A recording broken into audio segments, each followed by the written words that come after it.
மிக தெளிவாக டீலிமிட்டேஷனை பற்றி மறுவரையை பற்றி சிறப்பாக கருத்துக்களை சொல்லியிருக்கிறார்கள். என்ன சொல்லியிருக்கிறார்கள் என்றால், பெரிய ஊராட்சிகளை பிரிக்க வேண்டும் என்று நாம் பிரிக்கிறோம், பெரிய ஒன்றியங்களை பிரிக்க வேண்டும் என்று நாம் பிரித்துக் கொண்டிருக்கிறோம், பெரிய தாலுகாக்களை இரண்டாக பிரிக்கிறோம், பெரிய கோட்டங்களை இரண்டாக பிரிக்கிறோம், மாவட்டங்களை இரண்டாக பிரிக்கிறோம். இது நடக்கும். இன்னும் சொல்ல போனீங்கன்னா, காவேக்காவில்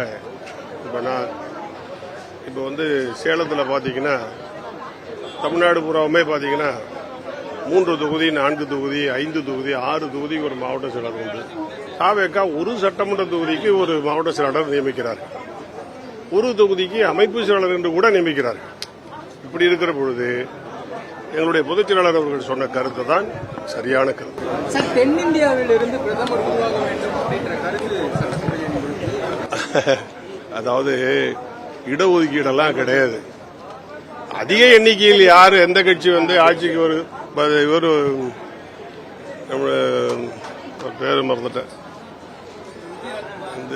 தேவகவுடா பிரதமராக இல்லையா, மூப்பனார் கூட வந்திருக்கலாம், அது சில பேர் தடுத்துட்டாங்க. தலைவர்கள் உருவாகணும், உருவானால் வருவாங்க.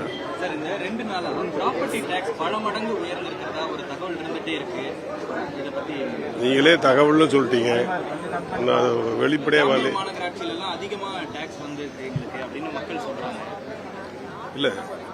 சொத்து வரியை பொறுத்தவரை சட்டமன்றத்தில் எதுவும் வரல, சொத்து வரியை குறித்து வசூலிப்பவர்கள் பேலன்ஸ் வச்சிருந்திருக்கலாம், இல்ல குறைவான இடத்திற்கான வரியை போட்டிருக்கலாம், அதை அளவு செய்து கூடுதலாக நியமித்திருக்கிறதுன்னு சொல்லலாம். அது மாதிரி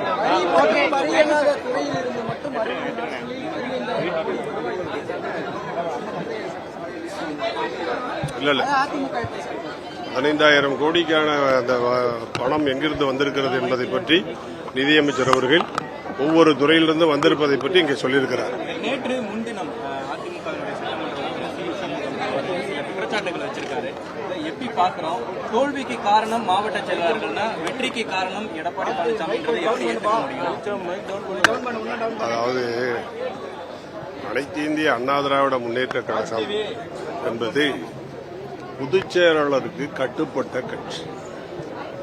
பொதுச் செயலாளர் எடுக்கிற முடிவுக்கு கட்டுப்படுகிற தீர்மானத்தை ஒவ்வொரு தேர்தலிலும் செயற்குழுவும் பொதுக்குழுவும் பொதுச் செயலாளருக்கு வழங்குகிறது. இதில் எந்த கேள்விக்கே இடமில்லை.